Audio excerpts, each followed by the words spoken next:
अस्सलामु अलैकुम। आज की वीडियो में आप सूरह अनफाल आयात 45 था 48 का सवाल नंबर 1, 2 और 3 के जवाबात नोट करेंगे। वीडियो आखिर तक देखिएगा।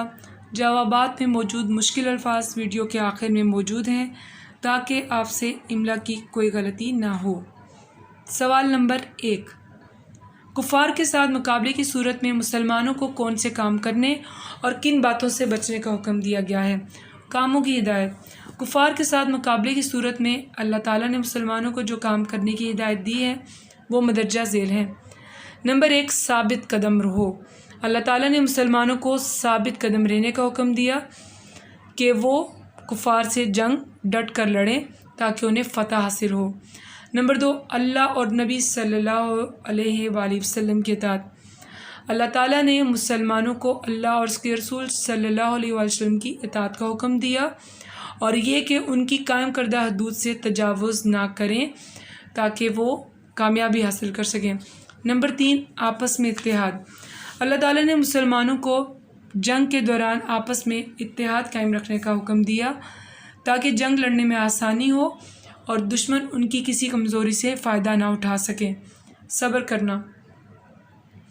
अल्लाह ताला ने मुसलमानों को मुश्किल हालात में, जंगी हालात में सब्र करने का हुक्म भी दिया है और ये कि वो अल्लाह ताला पर मुकम्मल भरोसा रखें और उन्हें इस बात का यकीन होना चाहिए कि चाहे कैसे भी हालात हों सब्र करना है, क्योंकि अल्लाह ताला की मदद सब्र करने वालों के साथ है। ममनू बातें। वो बातें जिनसे अल्लाह ताला ने बचने का हुक्म दिया वो ये हैं।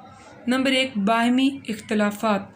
मैदान जंग में सबसे बुरी बात आपस का इख्तलाफ है। इसके सबब जंग में शिकस्त हो सकती है, इसलिए अल्लाह ताला ने बाहमी इख्तलाफात से मना फरमाया है। गुरूर व तकब्बुर। अल्लाह ताला ने मुसलमानों को गुरूर व तकब्बुर से भी मना फरमाया है। जंग करने के लिए अल्लाह ताला की रज़ा हासिल होना ज़रूरी है। गुरूर करने वाले का सर हमेशा नीचा होता है। नंबर 3, दिखावा।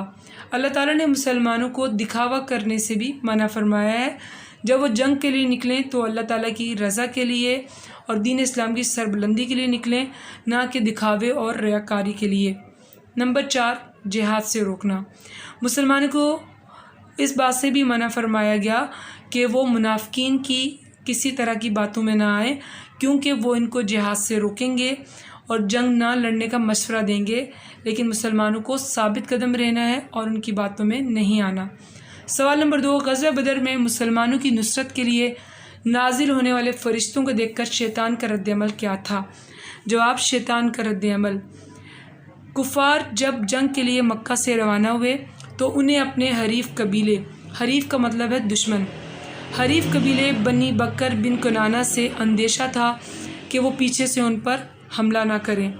चुनाचे शैतान ने सराका बिन मालिक, जो कि कबीले का सरदार था, उसकी सूरत बनाई और मैदान जंग में पहुंच गया और कुफ़ार को इस बात का यकीन दिला दिया कि वही फ़तहयाब होंगे और उसकी मदद उनके साथ शामिल है।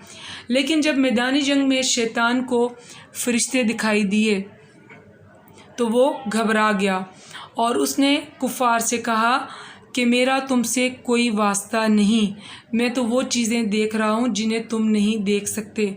और शैतान डर कर खौफज़दा होकर मैदान जंग से एड़ियों के बल भाग खड़ा हुआ। जवाब में अगर कहीं आपको कोई बात समझ में ना आई हो तो आप कमेंट कीजिएगा और मैं आपको जवाब देकर वजाहत करूँगी। सवाल नंबर 3, मदरजा झेल आयात का तर्जुमा और मफ़हूम बयान कीजिए। बिस्मिल्लाहिर्रहमानिर्रहीम। या अय्युहल्लज़ीना आमनु इज़ा लक़ीतुम फ़िअतन फ़स्बतू वज़्कुरुल्लाह कसीरन लअल्लकुम तुफ़्लिहून। तर्जुमा, मोमिनो, जब कुफ़ार की किसी जमात से तुम्हारा मुकाबला हो तो साबित कदम रहो और खुदा को बहुत याद करो ताकि मुराद हासिल करो। इस आयत में अल्लाह ताला ने मोमिनों को हिदायत फरमाई है कि जब भी उनका मुकाबला कुफ़ार के साथ हो तो डट कर मुकाबला करें, अल्लाह को बहुत ज़्यादा याद करें कि ज़िक्र इलाही करने से ही उन्हें क़ुव्वत हासिल होगी, दिल में खौफ पैदा ना होगा और कामयाबी की कवी उम्मीद होगी, क्योंकि घबराए हुए दिलों को तस्कीन देने वाला और उखड़े हुए कदमों को जमाने वाला अल्लाह का ज़िक्र पाक ही तो है। اس لیے مسلمانوں کو اللہ تعالیٰ پر کامل بھروسہ ہونا چاہیے۔ بے وَأَطِیعُوا اللَّهَ وَرَسُولَهُ وَلَا تَنَازَعُوا فَتَفْشَلُوا وَتَذْهَبَ رِيحُكُمْ وَاصْبِرُوا إِنَّ اللَّهَ مَعَ الصَّابِرِينَ۔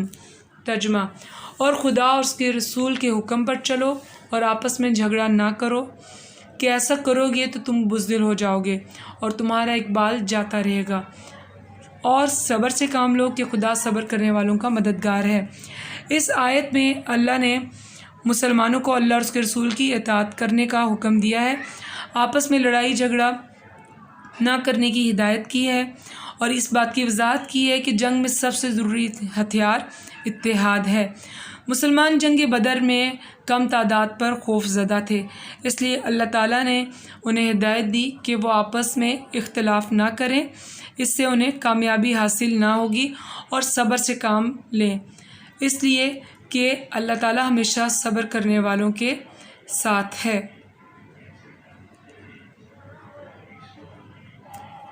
جیم وَلَا تَكُونُوا كَالَّذِينَ خَرَجُوا مِن دِيَارِهِمْ بَطْرًا وَرِئَاءَ النَّاسِ وَيَصُدُّونَ عَن سَبِيلِ اللَّهِ وَاللَّهُ بِمَا يَعْمَلُونَ مُحِيطٌ۔ اور ان لوگوں جیسے نہ ہونا جو اتراتے ہوئے یعنی حق کا مقابلہ کرنے کے لیے اور لوگوں کو دکھانے کے لیے گھروں سے نکل آئے اور لوگوں کو خدا کی راہ سے روکتے ہیں، اور جو اعمال یہ کرتے ہیں خدا ان پر احاطہ کیے ہوئے ہے۔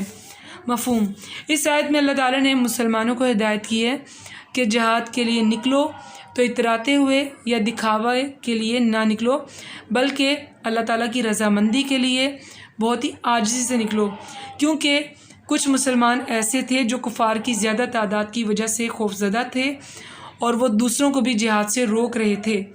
تو اللہ تعالیٰ نے یہاں پہ وضاحت فرما دی کہ جو اللہ تعالیٰ کی راہ سے دوسرے مسلمانوں کو روک رہے ہیں تو وہ یہ بات یاد رکھیں کہ اللہ تعالیٰ ان کے تمام اعمال پر احاطہ کیے ہوئے ہے، یعنی ان کے ہر عمل سے باخبر ہے، اس لیے مسلمانوں کو اس بات کا خیال رکھنے کی تاکید کی گئی۔